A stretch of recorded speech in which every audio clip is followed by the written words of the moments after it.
চট্টগ্রামের ছিনতাই চেষ্টায় ক্ষতিগ্রস্ত শত কোটি টাকার বিমান মেরামতের পর ওড়ার যোগ্য হবে 10 দিনে।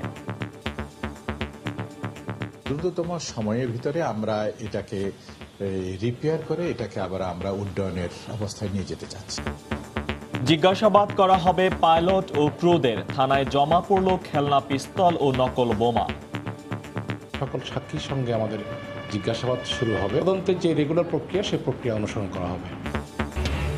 রাজধানীর উত্তরায় প্রতিবেশীর পানির ট্যাঙ্কে মিলল 8 বছরের শিশুর লাশ।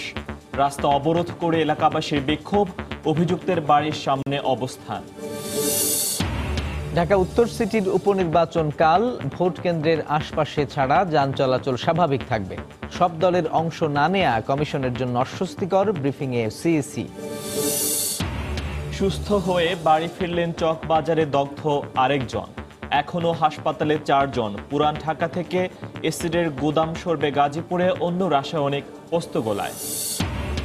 গ্যাটকো দুর্নীতি মামলায় 2 ঘন্টা দেরিতে আদালতে বেগম জিয়া, বিচারকের অপেক্ষা। অভিযোগ গঠনের শুনানি 10 মিনিট চলার পর মুলতবি। অজ্ঞাত রোগে একই পরিবারের 5 জনের মৃত্যুর ঘটনা তদন্তে ঠাকুরগাঁওয়ের রোগ তত্ত্ব ইনস্টিটিউটের প্রতিনিধি দল গ্রামবাসীর সঙ্গে কথা বলে আলামত সংগ্রহ।